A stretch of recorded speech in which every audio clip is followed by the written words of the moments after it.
Hello, I'm the Nostalgia Critic. I remembered so you don't have to. Why, what is this? I'm getting anti-religious commentary, a hint of one-dimensional villains and or rednecks, and a soupçon of something really stupid trying to come across as scary, but instead coming across as really stupid. It's Stephen King time!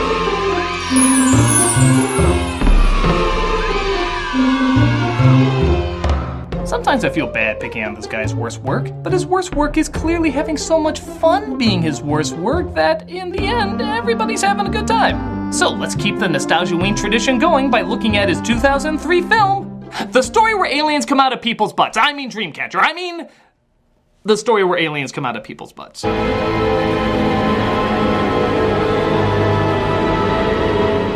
Yep, this was the first book King wrote after his nearly fatal car accident in 1999.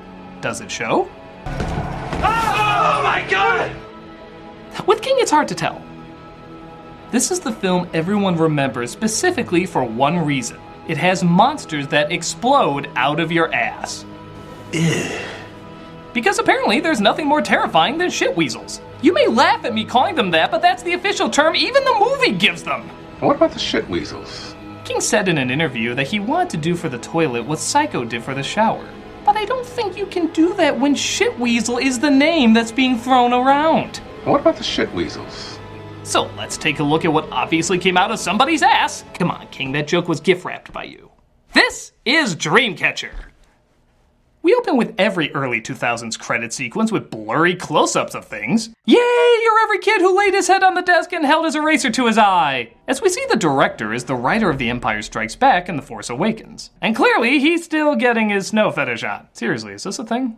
It starts with a psychiatrist named Henry who can read his patients' minds because he's a psychic. Wow, not even a minute in and we have a trope that he uses all the time. She called out to you from that big fancy oak bed. How could you know what happened? Doesn't matter. Okay, look, King, I know everybody has a style, but there's only so many ways I can make jokes about you using the same cliches. The Stephen King drinking game, the Stephen King board game, the trope raiser, the dartboard, the Twilight Zone parody. I know you're very comfortable doing the same thing over and over and over, but I'm not. For the most part, do I really have to find a new way to make fun of your fear of originality? Hey, where's this take place anyway? And the board belongs to you, Tamara. Which category would you like to choose? Let's do unexplained psychics for 200. You'll find children and or adults can do literally the unexplained with their minds here. Malcolm. What is every Stephen King story ever written? Correct. Annoying long flashbacks for 400. That is the Video Daily Double. Look, boys from the past being threatened by bullies has developed as wet cardboard. Tamara. What is every Stephen King story ever written? Correct. Let's do for 600. An alcoholic. Of course an alcoholic.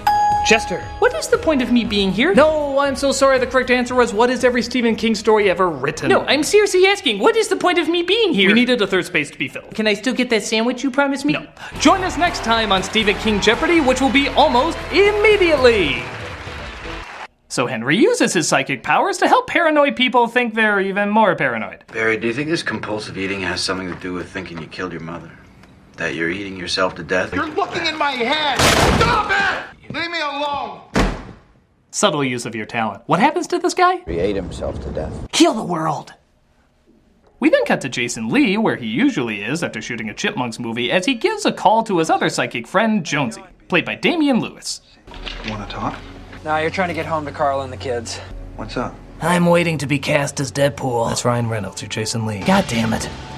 But Jonesy is suddenly inspired to do his best Stephen King impression. If he didn't want people to talk about, he wouldn't have written that in there. In fact, it's kind of amazing how much this scene doesn't fit. After being picked up by that year's winner of Worst Actress in an Ambulance. I think it's no good. I think he's gone. Yeah, I'd want to die after hearing that read too. He spontaneously comes back to life, and we cut to 6 months later where he seems perfectly fine. What was the point of that? It's said later through some complicated King writing that because he technically died and came back, this blocks off part of his mind from the alien. He came back from dead. It must have changed him somehow. But why don't they just use the excuse that he's psychic as the reason why? It's a lot shorter and keeps the story more focused. This doesn't add anything to anything. except an excuse for me to play funny sound effects over it. Unless it somehow ties into that car being the love child of Christine and the Green Goblin truck from Maximum Overdrive. In which case, take all the time you need on that story. There are no wrong choices there. Our 4 psychic friends meet up yearly in their cabin in the woods to be in their cabin in the woods. I don't know. I don't get camping. In the movies, when people wake up together in the morning, they immediately start kissing, nuzzling, and going at it. But what they never do is get up first, take a leak, and brush their goddamn teeth. Okay, you do not get to make fun of other movie cliches. If one of them was like, hey, should we talk about Stephen King cliches? There'd be 4 skeletons never heard from again. I'm filing that in the who gives a shit section of my memory warehouse. What's the memory warehouse? Speaking of libraries of cliches, they established that everybody's mind has a memory warehouse. Honestly, not a bad idea, especially for a story about mind control. It even has a spot for recycled sepia tone memories. Some kid's shirt. So? It's new. Scooby-Doo. That was important to know. Scooby-Doo. Season 4, Casey Kasem was still Shaggy, before the dark times of the scrappy years. Hey, you guys! They see a mentally disabled boy named Douglas, or as he says, Duddits, being beaten up by bullies. You better watch it. Why is that? I know who you are. I'm trembling with fear. So what do you think people will say when we tell them what we caught you doing? Call me crazy, I just don't like seeing scenes of kids named Douglas getting beaten up. Give the word, Henry. It's Pete Moore. No one can catch him. And he's going straight to his house to tell his mother you did. Why are you asking for trouble? He likes this. He's getting attention. How do you know what he likes? Okay, this isn't a debate over a new bill. It's bullies being bullies. Why is this taking so long? You want to fight us? Yes! Why? You'll lose. Why? And I want to tell the world. You want us to leave, is that it? Will the senator yield? So they save Toby Neil Patrick McGuire and sing to him? I feel so bad, I've got a worried mind since I left my baby behind. This gets my magic potty baby to piss up a storm. Back in modern day, they come across a hunter in the woods. I'm hunting wabbits. Who seems to be ill, so they take him inside. Hi. Joe Clarendon. Call me Beaver. Intentionally? But our hunter seems to be having terrible gas, coming out both ends.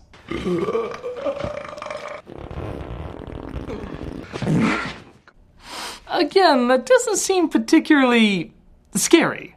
Critic, we've peed our pants.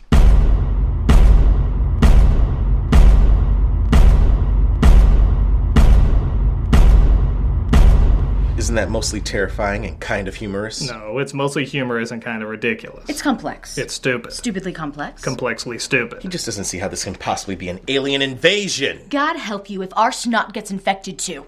I'd like to see you try to find the humor in that. You know, sometimes I feel bad writing you two so dumb. Yeah, what the hell, man? Can't we ever be smart? Well, you could just be a series of catchphrases like Jason Lee. For some reason, they try to give him one-liners that clearly wouldn't catch on, but they try to hammer in anyway. It's kind of embarrassing. Fuck me, Freddy. Bitch in a buzzsaw. Fuck me, Freddy. Prime and Netley's. Fuck me, Freddy. Fuckeries turn into fuckeros. Kiss my Bender! Double fuckero. Real Javanaba. Wubba lubba dub dub! Ricky ticky tappy, bitch! Huh? That's strange. I don't remember those. Well, I remember so you don't have to shit! Our work here is done. That really is gonna catch on! Meanwhile, the other two nearly crash into a lady just sitting in the middle of the road. I broke my leg.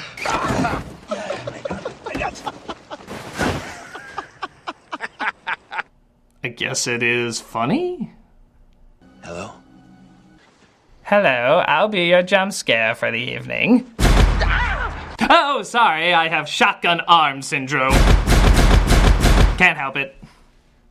While the animals reenact Alaskan Lion King, a helicopter is seen flying overhead. This area is under temporary quarantine. You must stay where you are. What do you mean quarantine? We got a sick guy down here. Yeah, we can totally hear you. You are smart. But it looks like their hunter pal is sicker than they realized. Go away. Open the door. We have to break it down. Can a man have some privacy? Let's do it. I'm not all that absolutely positive. I want to go in there. What if he's dying? Scooby-Dooby-Doo, we got some work to do now. Well, now you said that, I know you're serious. I mean, you'd have a stronger argument if you pointed out Flintstones were a modern Stone Age family, but nevertheless, strong words. Whoa! Oh, meet George Jetson! Thunder, Thundercats! DuckTales! Woohoo! Alright, that's enough, fellas. Snap out of it! Oh my god! Oh, Tiny Toon Adventures! So there seems to be an awful monster they can't flush down. Oh, and an alien creature. That Lee sits on to stop from getting out. Find the damn tape! Man, I've never seen Jason Lee so terrified. What could be under there to scare him so much? Oh, of course! Future Squeakquels. Come on, Dave. Think of all the genres we could do with pun titles. A rap musical called Chip Hop. A religious film called Holy Chip. And of course, the Halloween special Scared Shipless. We're coming for you, Dave. The chip must blow. The chip must blow! So while the chip weasel seems under control, he, no joke, lets them out because he wanted his toothpick. Are you freaking kidding me? Alright, I get that they're trying to hint at some sort of compulsion with him, but even an OCD person wouldn't be like, oh my god, if I let go of this trigger, a bomb will explode! You know, this could be a little bit more symmetrical. But it gets even sillier. Now that the monster's out, it leads to some pretty goofy stuff. Like fighting him off with a toilet brush, cutting his hand off and looking only slightly annoyed by it, and even a 90s crotch shot. I feel like Daniel Stern should do his girly cry from Home Alone. The creature ends up killing him as we're shown Stephen King let down alien number, 5, who takes control of his body. Meanwhile, we're introduced to 2 albino caterpillars with Morgan Freeman's face attached, who points out that these alien creatures who infect the human body and have their young burst out in bloody ways sounds a bit familiar. The men call the red stuff Ripley, after the broad in the Alien movies. See what I did there? That immediately doesn't make it a ripoff. I learned my craft from the Rocky and Bullwinkle movie. Shut up! This is totally different! Yeah, Freeman plays a guy who really knows his shit, like making his soldiers give scouts honor, only to shoot their fingers off. That was nice.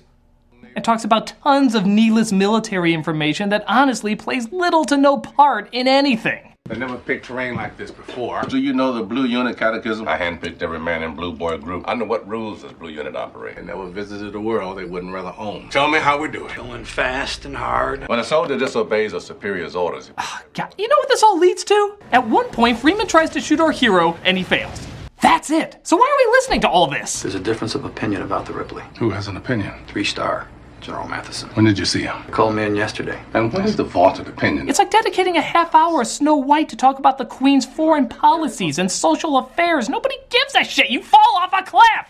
Why are we stuck with this dueling pair of Dr. Wily mustaches? And what about the shit weasels? Oh yeah, because he says that. That kind of makes it worth it. But the lady from before also has an alien shit out her ass. I'm sorry, King, it'll always be funny. As Peter tries to calm down by showing how well he can imitate Bill Paxton. So goddamn good. I can't believe he's a human. I knew you would. Ow. The shit weasel wants revenge for attacking his head, so he attacks his head in return. Oh my god, why do these things always go for the twins? I'll never sing baritone again. I'll show you. I'll give you deep fried pubic hair. No. No man stands up immediately after that. The correct response is unzip your fly and crawl around in the snow like a dog who has worms. Not that it matters though, as the possessed body of Jonesy is about to meet up with him. How do we know he's possessed? Well, his head chuns whenever he turns.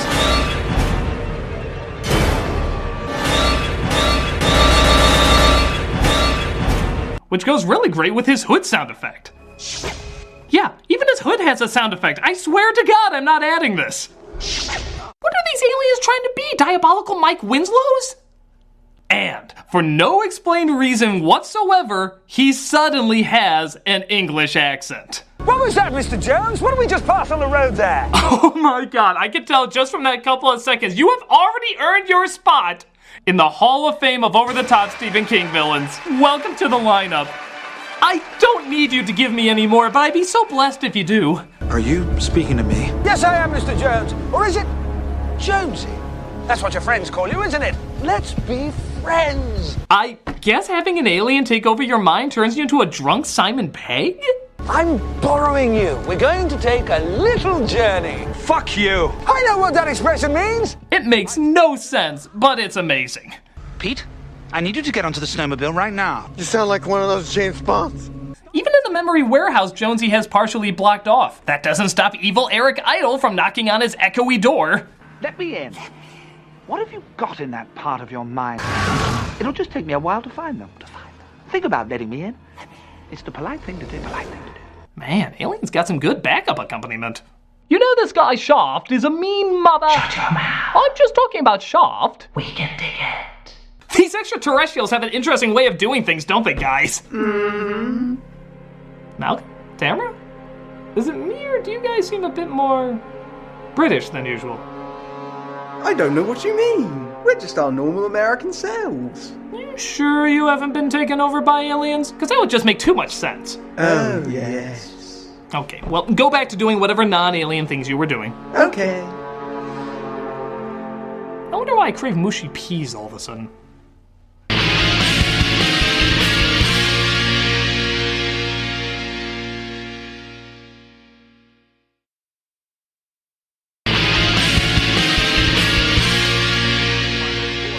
Meanwhile, Freeman takes the two moths taped to his eyebrows to the alien ship and tries to destroy it.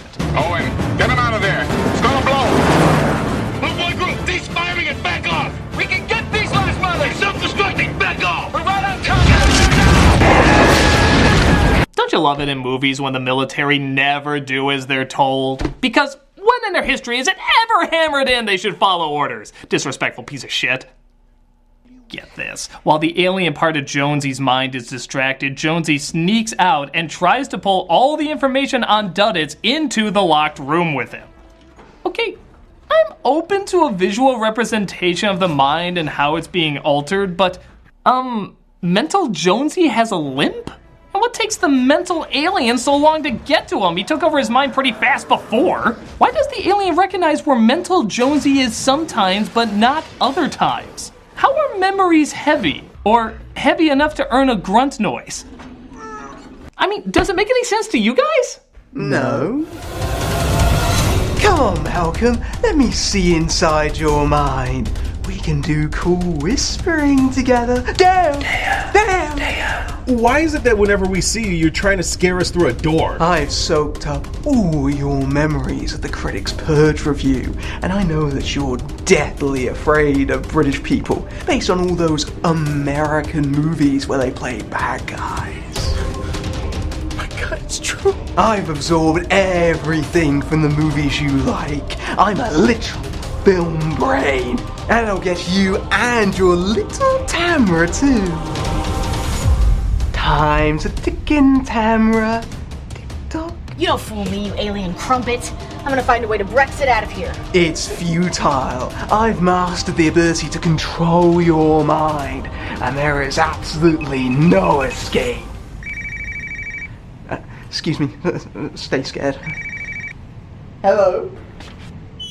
Hello? Hello? Hello?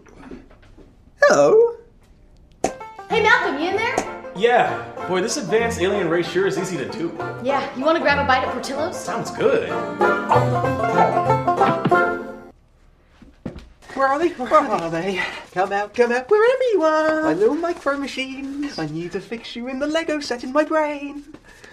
That's so Malcolm and Tamara. Another strange thing this film suddenly implements are wipes. Now, not that there's anything wrong with using them in a film, but they literally come in an hour and a half into the movie. There hasn't been one before, and then suddenly they're all over the place. Maybe he knew the movie was going south, so he wanted to remind people they worked on Star Wars. I keep expecting one of those wipes to reveal R2-D2.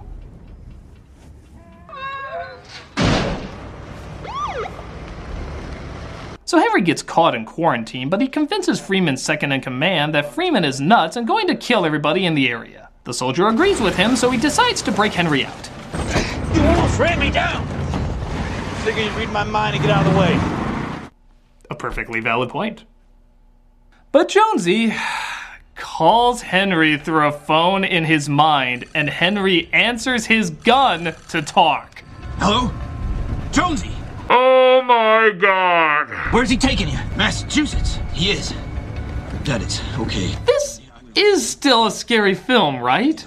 Was it ever meant to be scary? Because it's starting to look like a mix of Russian roulette, and whose line is it anyway? Hang in there, Jonesy. Jonesy! Jonesy! Jonesy, I can't hear you! Hello, operator! Operator! Oh, that's a loud beep. And you know this dude's just thinking, oh my god, I've killed us all. I'm gonna be court-martial for this loon, and I doomed the human race. You hung up. Oh, Pokemon, gotta catch 'em all. So they find out where Duddits is, who's now played by Donnie Wahlberg, looking how half the new kids on the block look right now, and he tells his mom he needs to go stop an alien invasion. She, of course, has no problem with this. Goodbye, Daddy. Be a good boy. Now go save the world.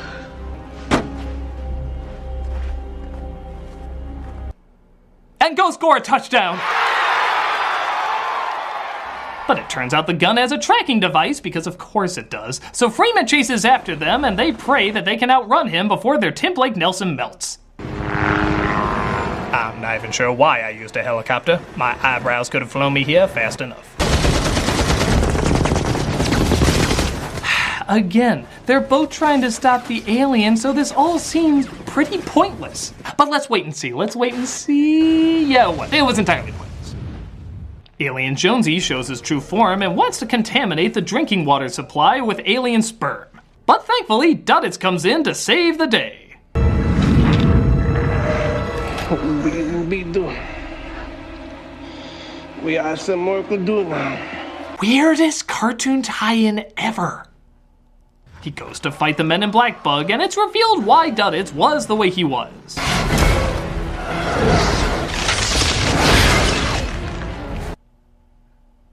Of course!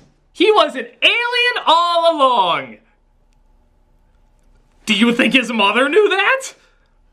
Was she impregnated? Was he taken over by the alien? Did he show up in a basket like a 1920s cartoon? Well, we'll never know, because the alien is defeated, the last bug is squashed, and that's it! Yeah, they decided against an ending because I guess they figured we suffered enough. Thanks? This movie is all sorts of silly, trying to somehow be taken seriously. Maybe King's writing could have made some of these ideas work better in the book, but as a film, it's hilariously ridiculous. The only real downside is how slow it is. There's a lot of pointless talking, slow-moving scenes, and long periods of black nothingness that offer nothing visually or comedically entertaining. But it does still have evil British aliens, crazy Morgan Freemans, and of course, shitweasels. If that sounds insane enough to tickle your funny bone, then this is definitely one to check out. And speaking of weird, what's been up with you guys recently? You look like a Canadian rap group. It's time to begin our hostile takeover.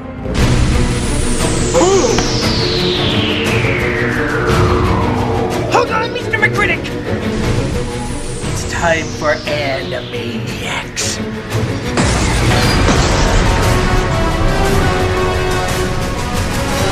Oh, bugger! Another British stereotypes!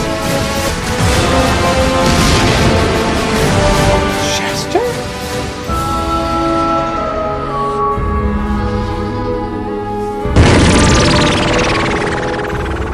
Of course. Chester was an alien all along. That's why he acted so strange. That's why he was different from everyone else. No, that was just an alien disguised as me. I'm still really here. Oh. You really think all of my mental problems is because I was an alien, huh? It's not like that. No, I get it. It can't be because of how I was born or my environment. Clearly being an alien explains it just as well. No. It's like if an Asian person walks by and I'm like, ooh, maybe he looks that way because he's an alien. It's a perfectly legit reason. I hope I will be seen as more than just an excuse for your stereotypes, sir. Now, if you'll excuse me, I have serious work to do. Change! You can't say! Oh, come on! I'm the Nostalgia Critic, and happy flushing. Where are you?